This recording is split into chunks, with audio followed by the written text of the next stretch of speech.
So we're here in Houston, recording an episode of Confessions of a Shop Owner. Are you guys Catholic? I am. Kind of, yeah. So bless me, evil shop owner, for I have sinned. But I'm here with Greg Buckley of Buckley's Auto Care in Delaware.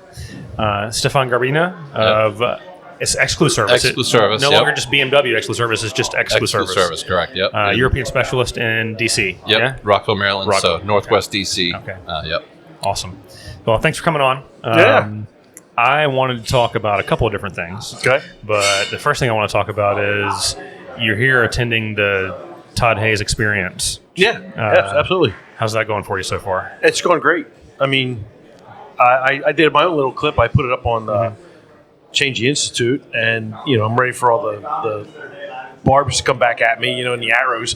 But as I explained, a lot of, and I told this to Todd, a lot of shop owners, you grew up with the service station model. Yeah. And I fall back on this because it's just so relatable to me that this isn't a revolution, it's an evolution of what that model was like. And for anybody that was in that business, you certainly understood where sales, service, and customer experience come about. And I feel personally that as an industry, we really have gotten away from understanding what we are all about. When we go from, and I said this, we go to mechanic technician. What did the plumber go to? The plumber's always a plumber.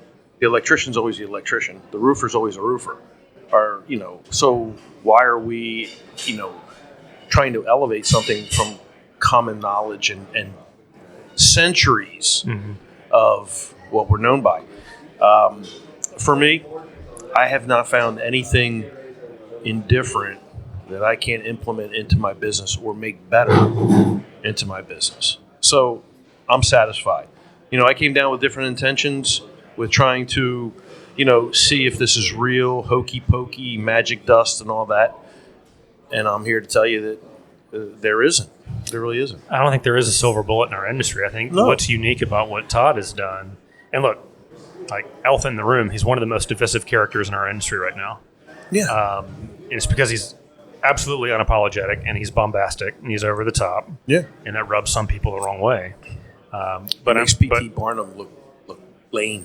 5 years ago, everybody was angry at Aaron Stokes because he came out of nowhere and he was unapologetic and he was over the top. And before that was Greg Sands. Yeah. So I think it's just the flavor of the day for who do we get to hate this year, you know? The methodology that they are teaching, there's nothing in it that is, that we've never heard. We've all been doing this long enough. We've heard every one of these steps. Correct. But I've never seen anybody put them all together in a package the way that they do and execute so cleanly. Yeah, they execute. They're so savage about staying on process, staying on procedure. And all of the, coaching mafia and the training mafia and cadres in our industry say it's all about procedure and process and sticking to your procedures and process.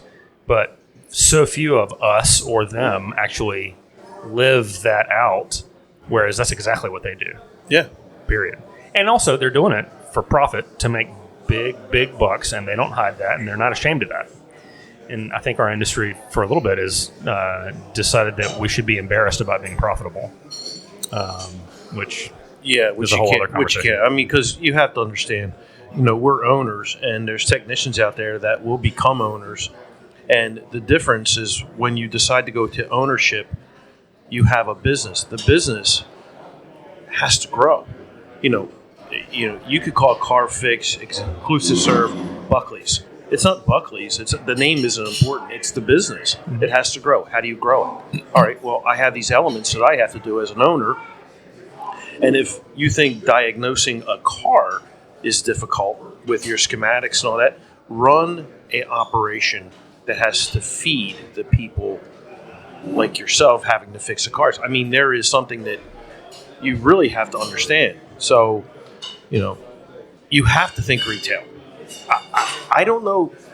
I made this clear. I don't know of a business, any business, small or large, that does not retail at some point in their life, unless you're a unicorn and everybody wants you and there's not enough of you. So I think one of the things that Stephane, you asked me last night. You said we were at Adams Automotive. They were doing a demo on one of their rack attacks. And you said, Mike, do you think that this program would work for me? And I said, no, I don't. And it's because you are a specialist, and people come from long and far to come to you for your specialized service. And so, can it work? Yes, but I think it would be. And they would probably tell you that I'm an idiot for saying that. They'd probably say absolutely it will work, right? But so I think there's some elements of what they do that I can implement into our environment. Clearly, it is. Okay. So when I drove up yesterday, parked in the parking lot, I didn't really know where to go because I didn't know where everybody was meeting, and this is a huge facility. Mm-hmm. As I'm walking to their front door area, I saw two guys, must have been service writers, but both of them were running to the front counter, like to the front desk. And I'm like, immediately I saw these guys get it. They have a speed of service. There's something special here. There's a culture here. And all it took was just to see that. And then obviously we saw the rack attack yesterday. And, again, that's when I asked you, is this something that would even, your perspective for a Euroshop? Is this something that would even work? And because, there's so many extra steps that I feel that we have to take as a Euroshop that I don't know that we can do exactly that. But it's the sentiment of being able to execute on the idea of that. And that's what I have to go back when obviously we got another day and a half here. But that's what I have to go back in my shop and figure out what are the things that I've learned here that I can implement into my shop. And a lot of it is, the biggest thing I picked up on is... Hey there. I'm going to tell you about something that has completely transformed how I run my shop, TechMetric. As a 20-year shop owner, outdated systems used to slow us down. Everything was clunky, from check-in to estimate building to customer updates. It all felt just super inefficient. Switching to TechMetric has changed everything. With TechMetric, you get a powerful shop management system that includes DVI, quick and easy estimate building, inventory management, real-time reporting, amazing customer communication, and it's really easy for your employees to learn how to use the software. I'm talking like a one-day learning curve. On top of that, TechMetric has tons of other tools to make you an even better operator. Stuff like integrated payments with buy now, pay later options is a huge asset. Ask me how I know. And recently, they've added a CRM component with their partnership with Shop Genie, which I'm a happy Shop Genie customer already, so I'm super excited about that. Now, obviously, there are a lot of factors at play here, but I want to give you some facts about my business since I made the change to TechMetric. In September of 2020, when I switched to TechMetric, my ARO was $293.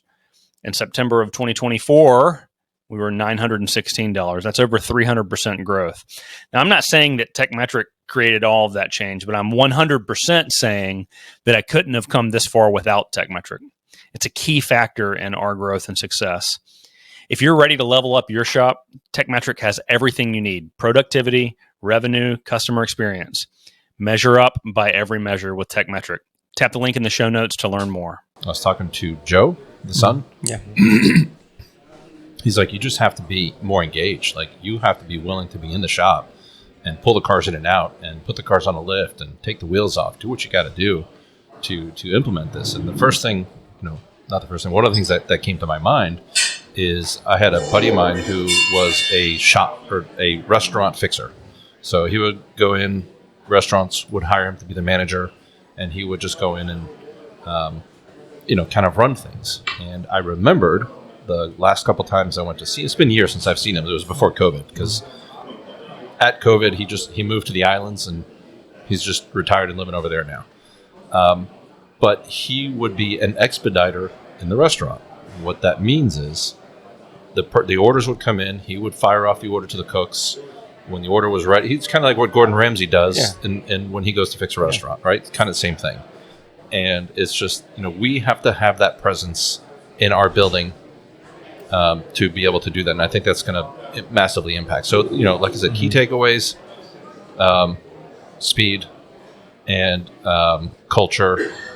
And again, I don't know that I have the leadership skills to get my advisors to run like that, Well, so I think part of it is it's a hustle culture, right, that they've built, and they've got a work hard, play hard, make a lot of money kind of mentality. But also one of the conversations I was having with Hayes just a little bit ago while we were eating lunch is he's a savage. You follow the process or you don't make it. You get one warning. It's like, I don't know if you caught it last night when we were there. He was going around introducing everybody, and he said, "Hey, you're going to be late to the Take 5 again?" And the guy was like, "No." He had been late to a Take 5 recently. You get one tardy. And he was just a camera guy. Right? I don't want to say who it was, but you get one tardy. Yeah. And then you're fired. Yeah. Period. You run to the customer, and if you don't, you get one warning and reminder. And if you do it again, you're fired. Yeah. You're promoted to customer. Yeah. And you know what? You don't have to make. It sounds terrible. It sounds evil shop owner, right? You don't have to make a lot of examples before everybody realizes that you mean what the fuck you're saying. And hey, if I work here, I'm gonna be a part of a killer good team, and we're gonna crush it, and we're gonna make a lot of money together, and we're gonna give incredible service. But I got to bring on my A game. But everybody is really good at what they do, because if you're not really good at what you do, you don't make the cut. It's kind of the vibe that I'm getting. Yeah, and I think that's a real hard part. It's a hard part for me. I mean, yeah, absolutely. You get a soft spot, and you want to hang on to a person, thinking, "Well, I can change you. I can fix them. I can fix them." Yeah. Right. In the meantime, you're bleeding. That's why I used to date crazy chicks. Yeah. So I mean, it's going back to seeing them run yesterday, right?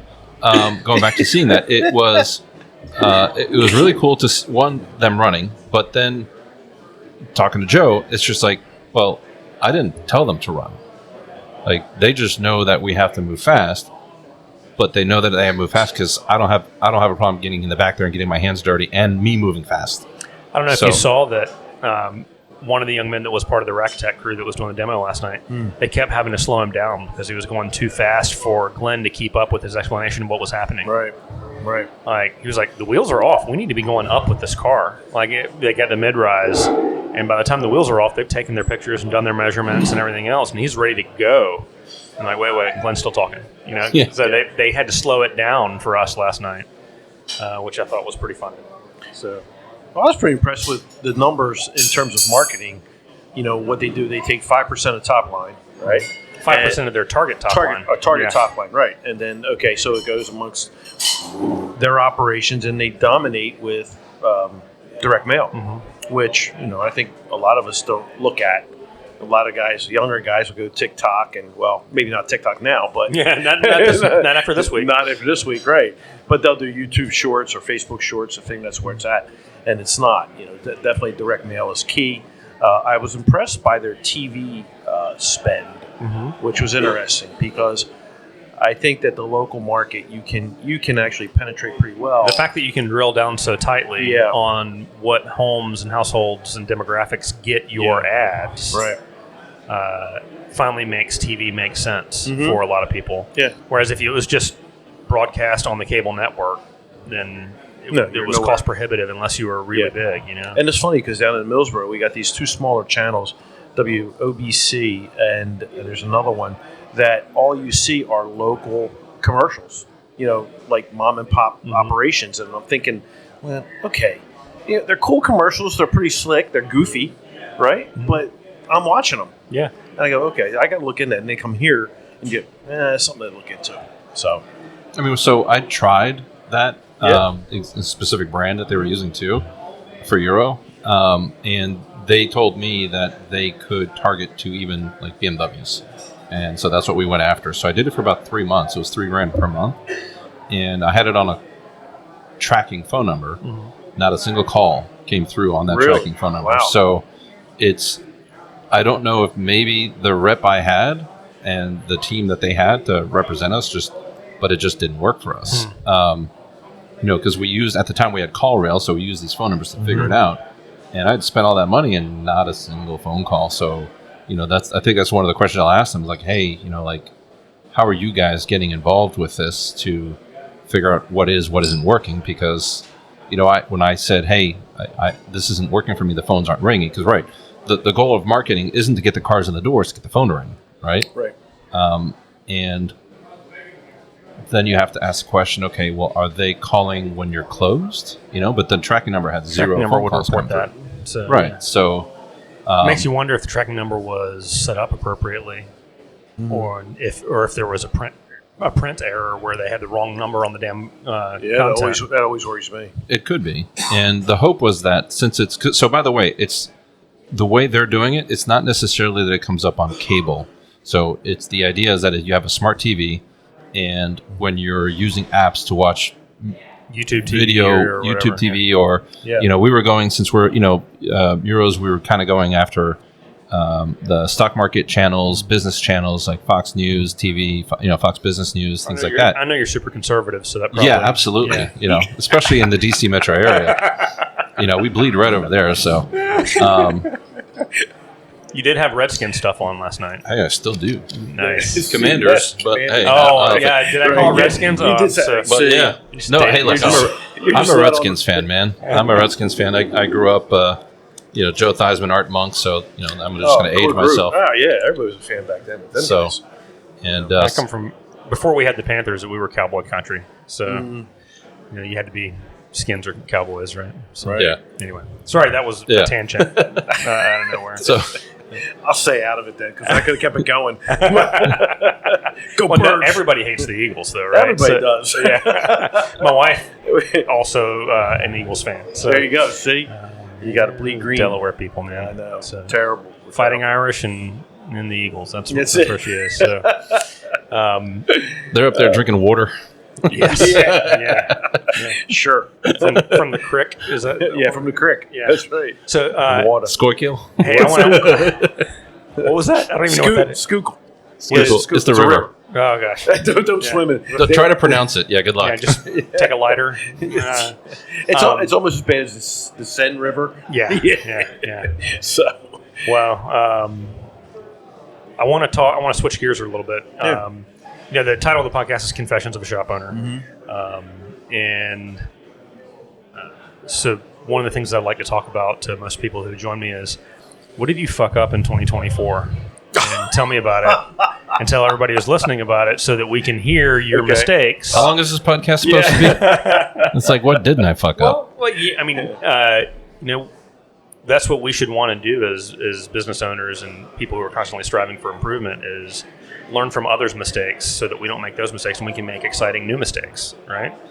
So, right. So, Greg, I know that you're 24. You were stretching and growing into having multiple locations. Right. And also, your family was getting involved heavily with the business to a degree that they never have been. And I let them continue to do it without any interference, where interference was definitely needed. And so over the course of 24, not only did we miss our revenue line that we should have gotten, we also missed the projections. And that really tanked, number one.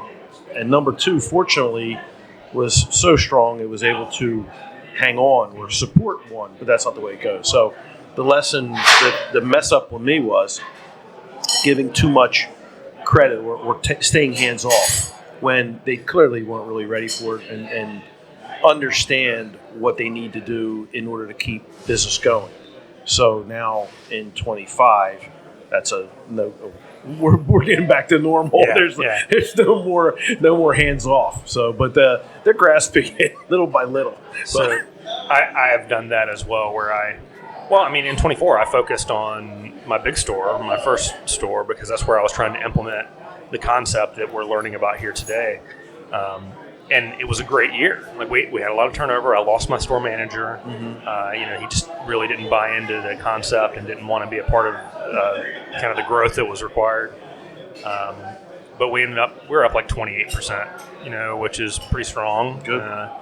But the other stores where I was not paying attention, they're down. Yeah. Right. And I think that's definitely a point that I've got to focus on in 25 is figuring out how to have them all actually be profitable. That would be nice. I mean, it's difficult, and at the same time, even like it's Saturday, Thursday, I had a huddle before I left to let everybody go, and I was in Millsboro, and just like in Wilmington, they tell you, well, we don't want you around. I don't know. I got to be around. You know what I mean? Can you hear? Did somebody hear something in the background? Yeah, some loud dude's drunk over there making a bunch of noise. He was hitting the beer bong at lunch. Yeah. So the thing is that when they tell you that they don't want you around, what do you do? But they would give me a good point. Greg, you're an owner. We don't need you in the bay. We need you to have the settings set up in the bay. And I'm going like, guys, I've been doing this since I'm 8 years old. What do you think? I got to be part of something, right? Don't put me up in the crow's nest all the time. I won't do it. Yeah.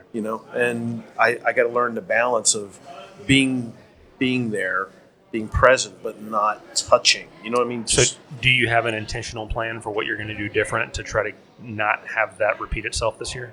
Yeah, I'm putting things in place that I know work, which I didn't do for Wilmington for the first store. I let them kind of like go out on their own, right? And they didn't fly away like they wanted to, or I wanted them to. Yeah. They kind of hit the ground a couple times. They did not fly, Eagles fly. They did not fly, Eagles fly. Sorry. Dad jokes. I can't help it. So now they're on the same path. And just yesterday, like I explained, we had the best week combined ever just this past week. And I called both shops or texted them, and I said, congratulations. This is your best week ever. And I go, that's what it means to say yes. This is what it does. And you and I shared the conversation about our current promotions and how strange that the big promotion that we're offering is irrelevant to most people, and we're getting the revenue off of that. Yeah. So they go, Stephane, do you know what we're talking about? No clue. Okay. So I just opened on Saturdays this month. Yeah. All right. So today is our third Saturday open. So I'm my first Saturday not being there. And the first Saturday, every Saturday in January, we're doing free oil changes. Just free. Just kind of no limits. Doesn't matter what kind of car you're bringing. You bring your 6.4 diesel, whatever. But I also know my market. It's not like I'm going to have a Bugatti come in. On the first Saturday, we did 3 free oil changes. We had 22 cars and did about $15,000 of revenue on the first Saturday. And you just did 3 free oil changes? Just 3 free oil changes. The second Saturday, we had a snowstorm on Friday night. Snowstorm. We had a little bit snowstorm of ice. For North Carolina. Yeah, I get it. Yeah. So blizzard. It was dead until about 9:30 in the morning when people realized that, wait a minute, we can go outside. And we ended up with 4 free oil changes and $16,000 in revenue on 20 cars. Yeah. So they're not our normal customers. These are not my regular customers coming in on another day. These are. So how many of those cars that of the $16,000 in revenue were from carryover from earlier in the week? No, that's sales from that. Sold? So for that reporting, like at the end of the month, we count what we collected. Every day, my service advisor team counts what they get approval on. Okay. So it was 15,000 of approvals and then 16,000 of approvals. So how many cars generated $16,000 in sales, but only 4 of them were the free oil changes? 22 on the first Saturday and 20 on the second Saturday. So how come only 4 of the 22 cars got the free oil change? It's just that's all they were due for. Everybody else was there for tires or a check engine light. So they just did. Those other cars were just there as an appointment. So I didn't have a big sign waving out front that said free oil changes. No, you can't do it that way. I did targeted digital ad to people who looked like my best customers. So it wasn't to existing clients. It was to it's just the community. It's acquisition. So. We changed all of our marketing stuff. It has a splash on it now. It says now open Saturdays, that kind of stuff. So, but it's certainly busy. Mm-hmm. Anybody can be open on Saturday and be busy. You've got to have the systems in place to convert that car count to sales. And look, my ARO was lower than normal, right? Mm-hmm. 20 cars for $15,000 is not a killer ARO, but it's not terrible either. No. So No, and so did you notice a drop off, any car count drop off during the week for expanding to Saturday? I mean, compared to December, yes. But January is always slower than December in our market. Compared to last January, we're way up. Well, that's good. So, And can't you if you fill Saturday with week appointments, like they say, oh, can I schedule the Saturday instead of during the week? That leaves the week open for new faces to come in. So it takes time to fill. I just fill as soon as possible. Yeah, as soon as possible. Yeah, Exactly. I'm just saying. Yeah, it opens up. So Staffing, how do you staff for that? I'm assuming you don't have your entire crew work 6 days a week. So what we ended up doing is absolutely not a part of the concept that Adams teaches. It's something that I got from my 20 group with Elite. And I think you guys have both either are currently or have been with Elite. I'm going there next week to Ignite. Yeah, I'll see you in Dallas. Right. I have 3 teams. Each team is equivalent to 50% of my staff. And on any given day, 2 teams are working and 1 team is off. And so my staff all work 4 days a week. And my shop is open for customers 6 days a week. And it's a 3-week rotating schedule.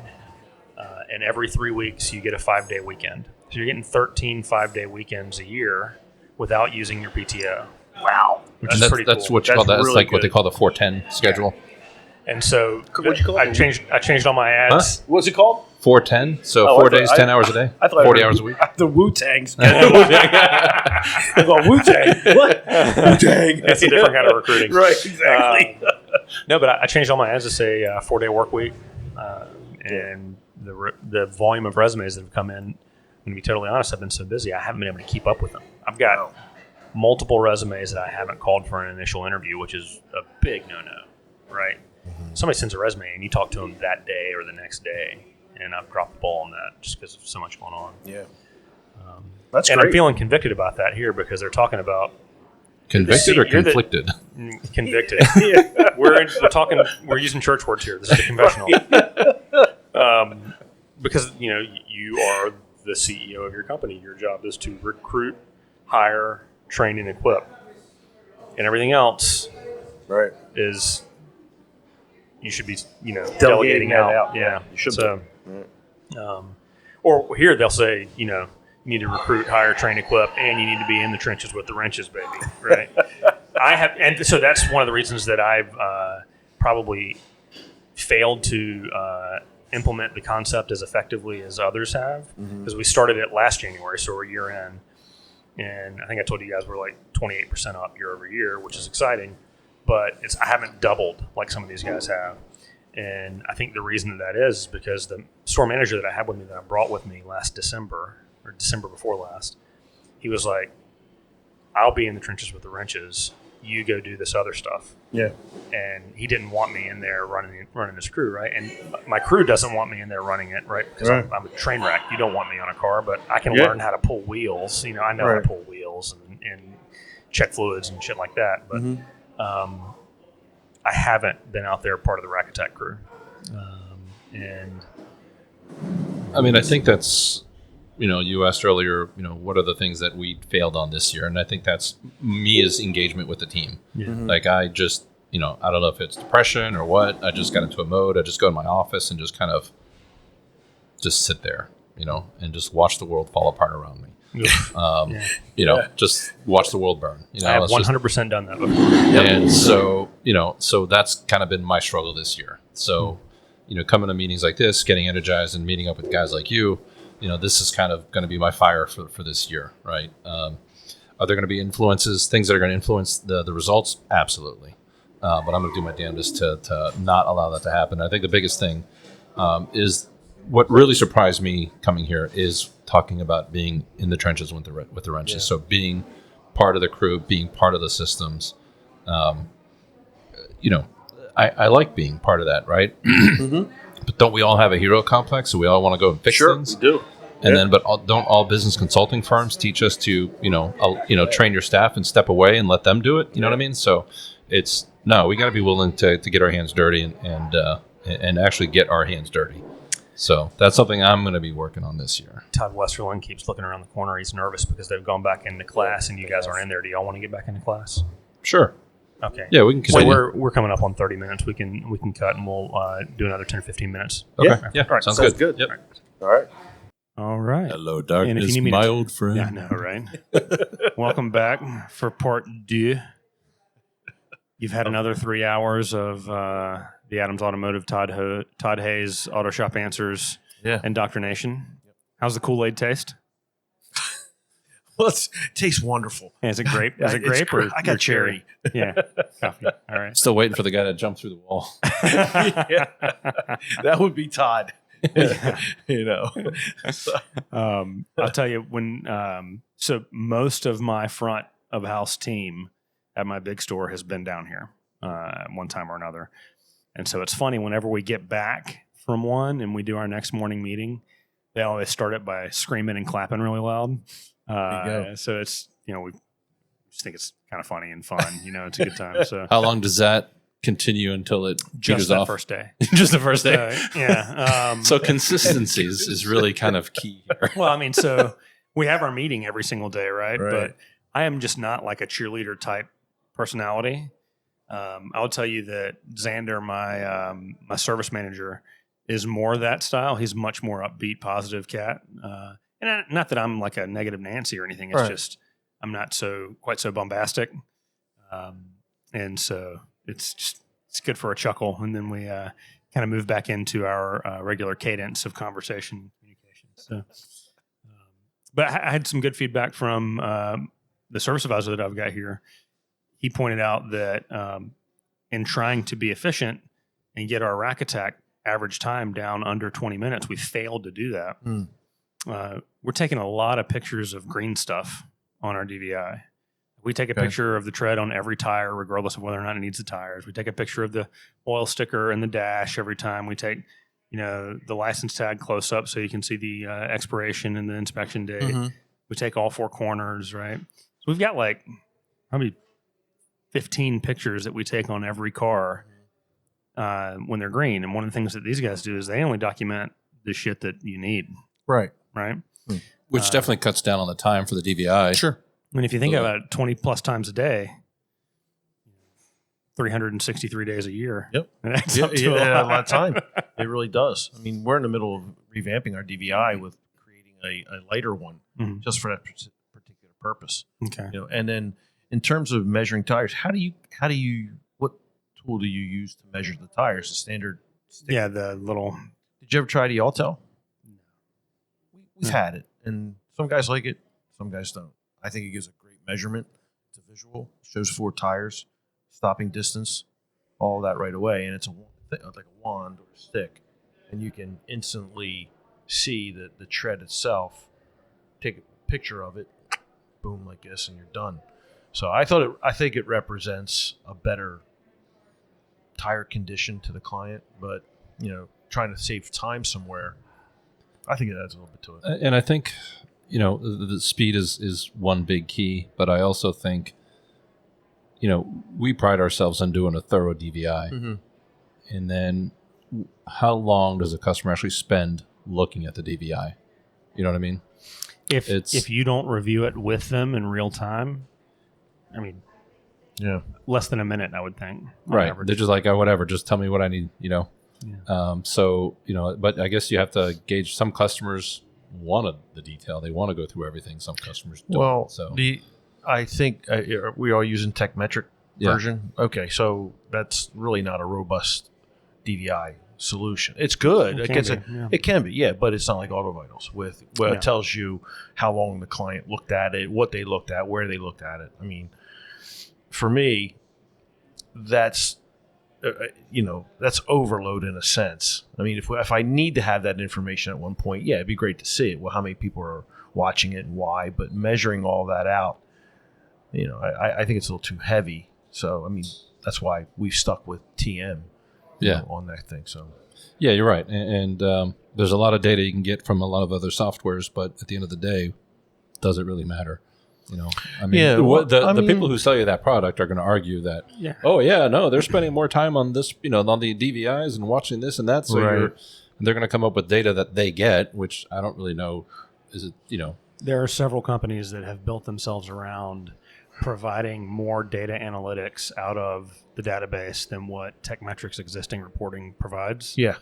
And I get that, but if you talk to folks that have a really high volume, really high success level shop, not just here, but in general, they're not digging down into the metrics that tight, that deep. They're going car count, average repair order, gross profit margin, hours per repair order. and There's net, only right? a handful of KPI that they really watch closely.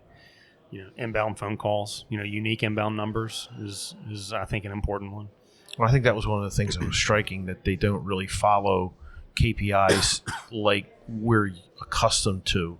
And I get that, they're looking at, what do you say, bottom line, basically, and you can tell how many ROs a tech can do to base your performance numbers on him and all that stuff. So, I mean, it's kind of refreshing in a sense when you don't have to use all of that, because as the owner, you're going, okay, well, it's true, one less thing I got to measure, I suppose. But I'm so used to watching KPIs now. It's you've been involved in coaching companies forever, right? You were a coach for a while, just for marketing, just for marketing Okay. purposes. That's all. Well, I mean, you guys have all Oh yeah, played in the elite sandbox at some point sure. or another. Yeah. The volume of information that they want is more than I've seen from any coaching company. Yeah. And, they can dig really deep into your company if you give them clean data. Right. But there are dudes out there that flub those numbers, right? Yeah. Either they don't get them in on time, or they guesstimate some stuff they're not willing to calculate on their own, or I get it. Sometimes I'm like 90% productivity. No. I can say that I don't fudge the numbers on the reports. It's just that, I'd rather be honest with them and say, hey, okay, I'm screwing up here, screwing up there, and stuff like that. But it's time consuming, and it's really like nails on a chalkboard for me. Always has been. When I heard this, I go, that's really refreshing. Don't tell me that, because I go right back to my bad habits of not measuring as good as I should, Well, and so that tendency towards over-analysis and too much data is the type of thing that leads to your DVI policy requiring 30 pictures to document the condition of the vehicle. Right. Headlights to tailpipes, everything. I've got pictures of everything. Right. That's a CYA mentality, and I get that, but what percentage of your customers do you really need to deal with that? Mm-hmm. Yeah, I can think of, listen to conversations, listen to phone calls. How many times has it occurred where a picture might have said, oh, well, the last time we checked it, you had this much, and here's a picture of it. Mm-hmm. The last year, maybe twice. Yeah. So I'm spending an additional potential 15 to 20 minutes per DVI to save two conversations. I don't really see the point in that. Exactly. So I think there's some efficiencies to be gained in that way if you want to be a volume shop. If you're a small shop and you want 8 cars a day and you got 2 guys and you're looking for a $1,500 ARO or $2,000 ARO, then do it the other way. Yeah. There's 100 different ways to skin this cat. You're right. We're all trying to come up with the perfect solution to everyone's problem, or to try to cookie cutter everyone. And you're right. We're all different. And that's the thing that I love about. It's one of the things that I love and one of the things that I hate at the same time about my 20 group is Elite is methodology agnostic. Like you can be a very high level specialty diagnostic shop. You can be a Euro shop. You can be a diesel shop. You can be a generalist. You can have one small location. You can have 20 locations. You can use the Adams Automotive concept. You can be a shop fix alkali, whatever it might be. Mm-hmm. They just want you to be ethical and take action, and they want to hold you accountable for taking action on the things that you said you were going to take action on. Right. And, kind of advise you through that process, and I appreciate that. That's what I like about himself. Yeah. I mean, it's not one-dimensional for success, and whatever approach you take, they're there to help you measure it and then make sure it's good. And of course, take care of profits and people. Yeah. So at the same time, I sometimes get frustrated because, I'll be at a 20 group shop meeting, and it's a room full of smart men and women who are good operators for the most part. And you're visiting a good shop. Like, we don't visit shops that are not strong because we want everyone to get value from it. So the host shop has to be a strong operator also. And maybe this host shop is a BMW specialist in Washington, D.C., and you'll have a generalist in Texas telling you how you should run your business. And there are some ways that they can help you, and there are some ways where it just does not compute. And it happens the other way around, too. You'll have a dude who's got a 25 bay, super high volume tire store that's doing $10 million a year in tires, and you've got the dude with the 4 bay Mercedes specialty shop telling him that he should polish his floors. Right. We can, again, like you said, I think there's a point to what you're saying, and I think there's what we have to look at is, okay, what is the common denominator that all the successful shops have, right? And that no matter what or they do or what it is, it's leadership, right? They all have strong leadership, whether it's a tire shop or body shop or whatever. If they're going to be successful, they have to have strong leadership. Yeah, and I look at these processes as not just determining are you going to be a volume shop or not. I think it's just being thorough and quick and efficient, which creates the volume capacity. Yeah. And if I said I want to be a volume shop, okay, there's many ways to be a volume shop. Low price, in and out. You take the Walmart situation.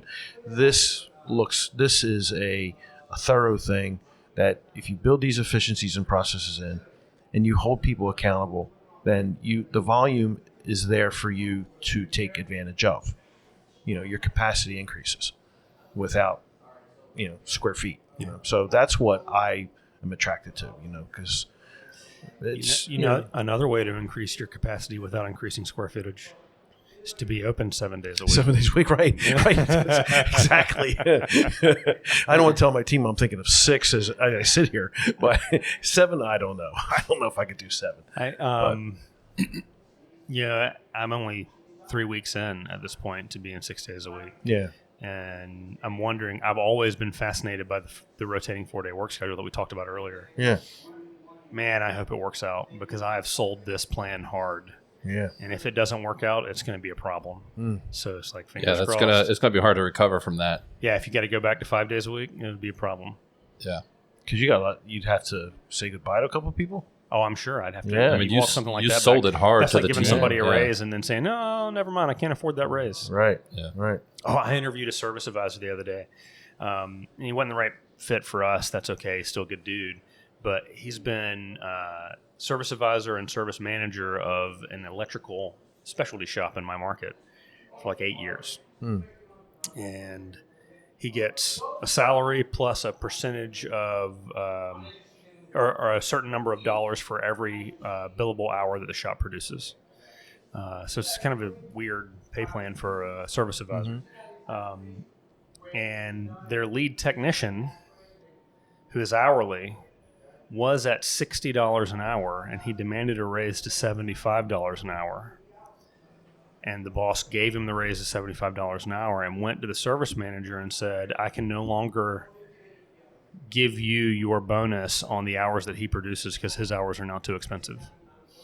So he gave him effectively like a $20,000 pay cut because he gave a mechanic a raise. Yeah. So he just robbed Peter to pay Paul, quite literally. Rather than just raise his labor rate enough to cover it. Right. And this is I've subbed work out there in the past. If I had a harness problem and I didn't want to mess around with it, I wanted to focus on stuff that we're better at, and sub a harness rebuild job over there. And they're really good at what they do, and their labor rate's $75 less than mine. That's terrible. Yeah, it's crazy. Horrible. And you as a shop owner, you're like, I don't care. I'm subletting it out anyways. I'll just mark it up. Doesn't matter. Correct. Fix the problem. And it's a mindset thing. I was like, dude, and I told him, I said, hey, man, I don't think that we're a good match for each other, and that's okay. You should go back and tell your boss, let me raise the labor rate by $20 an hour. Don't tell anybody, and see if any customers bark at us. Because you can raise your labor rate by $20, keep your pay where it was, and no customer will ever say a word because they don't come to you for oil changes. Right. They come to you with their classic car that needs a harness built. Yes. And who else is The going price to is do the it? price. That's probably the only thing with a classic car owner that an enthusiast won't work on is wiring and electrical stuff. Yeah.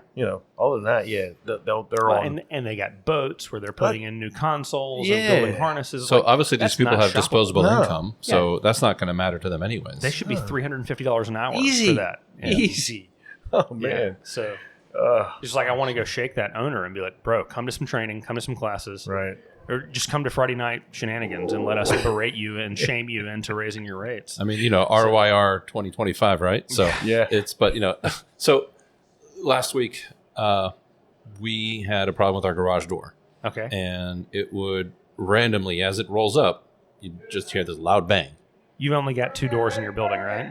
We have one big door that rolls up. It's an automatic door. So the door So, gets broken. The door gets broken. shut It's down. either stuck up because we have to pry it up, and when it's like 12 degrees outside, that stinks. Yeah. It would never be in a situation where it's stuck down. We'll get it up, right? But it'd be cold, and that would really stink. So we ended up, we couldn't figure out what it was. Literally, we looked at it, just, what? Because 1 minute it would come from one side, the other minute it would come from the other side.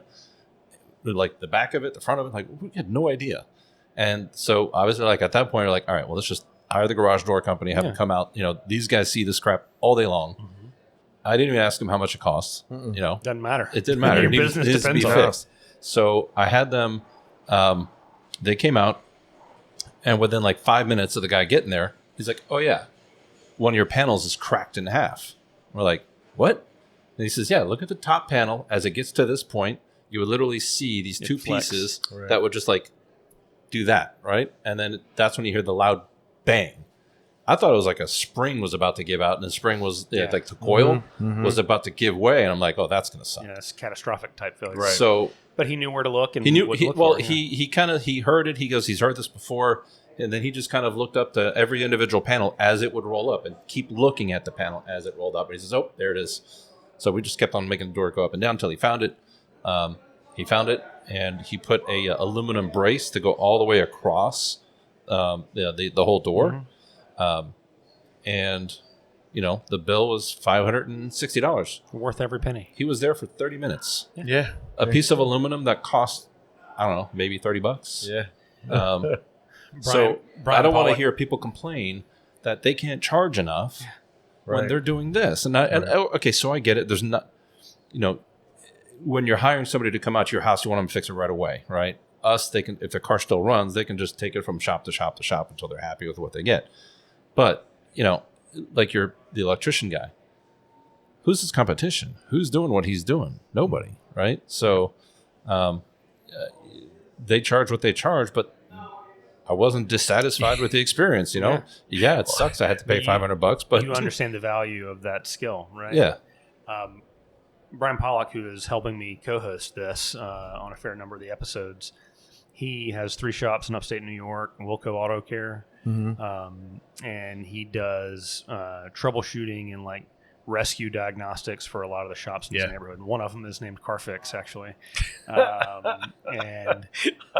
But he's always telling me stories about the diagnostic trips he has to go make at other shops, and he goes in. It's like they've had it for 2 weeks, and they've thrown all these parts at it, and yada yada yada, and then there's a fuse missing, Right.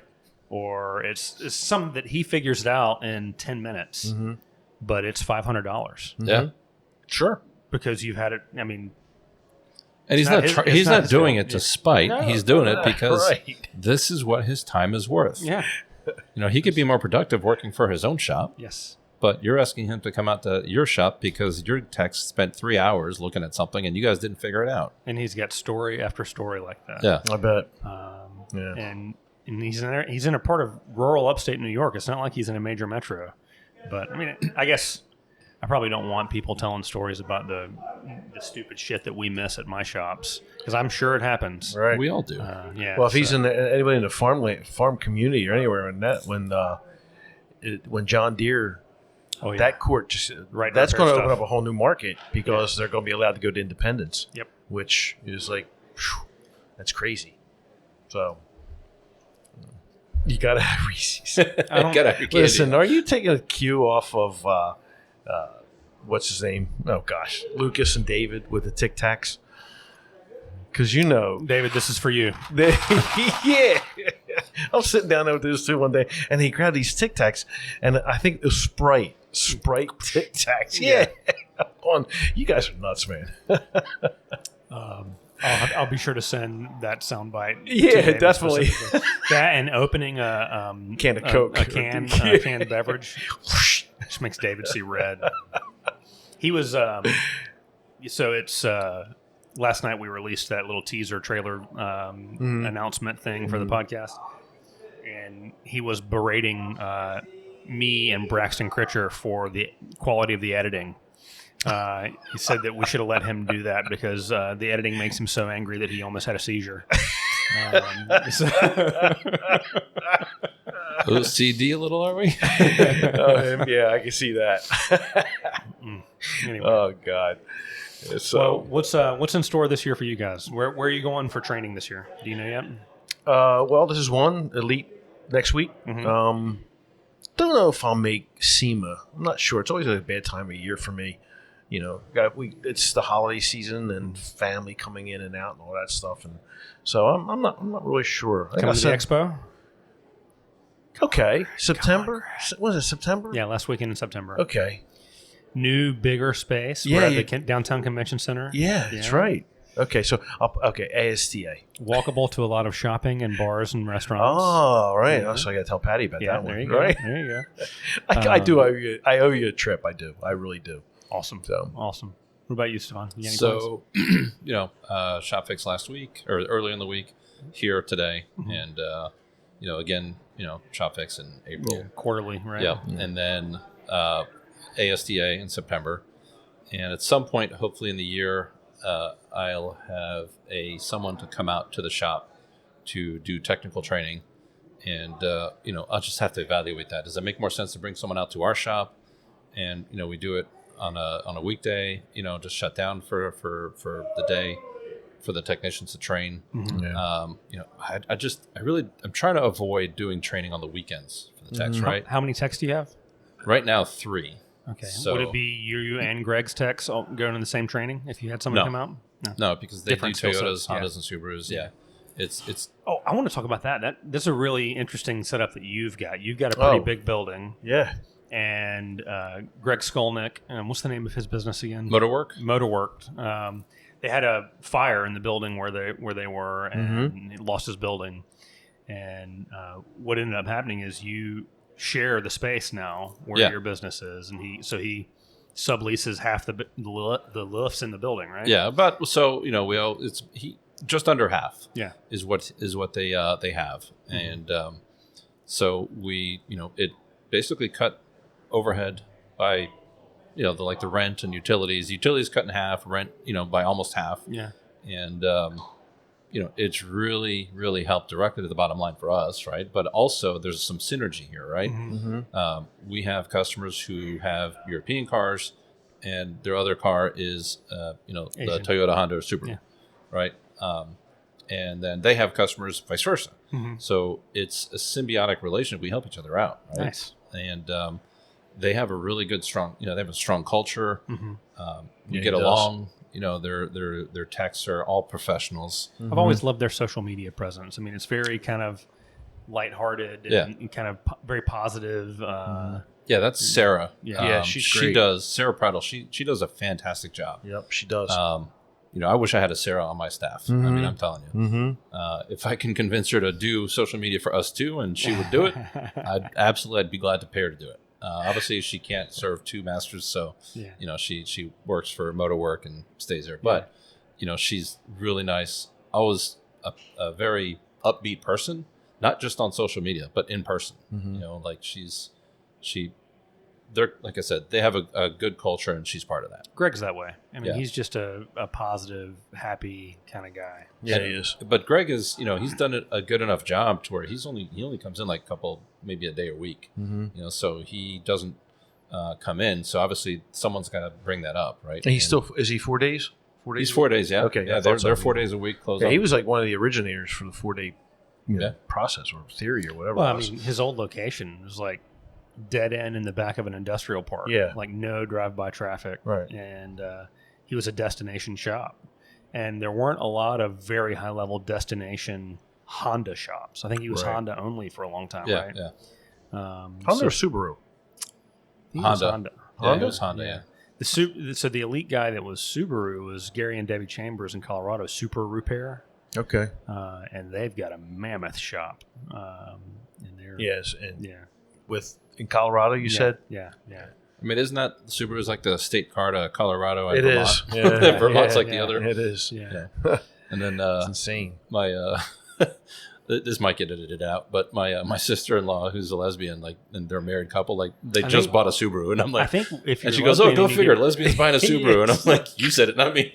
Well, I think that's like the standard gift, right? Is Right. if, lesbian It's- couple gets married, the state gives them a Subaru. Subaru. Yeah. So it's funny. It's a fact. Stereotypes. Yeah. Oh, man. And by the way, I love my sister-in-law and my whole family. Seriously, they're fantastic. Make sure that doesn't get edited out. No, yeah. Make sure it stays in. Yeah. Braxton, call me if you actually hear this, because I bet he uses the AI overlord to edit and clean up and never even listens to what we say. How much you want to bet? Really? Okay. All right, Braxton, this is you being called out. And If I it- don't if know it who gets Braxton published- is, so okay. If it gets published like this. So Braxton is the host of Auto Repair Repair News, News. and he does post-production and editing work for a lot of the Lucas family of podcasts. Mm-hmm. Tried to suck me in under their umbrella, but I managed to have my own small umbrella. I'm Lucas adjacent. I'm not totally under that umbrella. So anyway, You didn't want to be under the influence. well, when you start being beholden to David Roman, Oh, I know. That shit gets awkward real quick. Yep. I'm not allowed to get vaccines anymore. I have to stop paying taxes. So Believe in all the conspiracy theories that there are. tinfoil Yeah, hats absolutely, all yeah. around. So anyway, well, guys, thanks so much for. Oh, it's on. great being here. So, Glad to be my on pleasure, the, man. on This the is on fun. the show. might drag you on again in another year. So. Anytime. Yeah. Confessions. See, well, I'll have at the expo. I'll have Okay. this all set up. So maybe I drag you Yeah. back in then in September. Sweet. Looking forward to it. Thanks, fellas. Yeah, See ya. man. All right, man.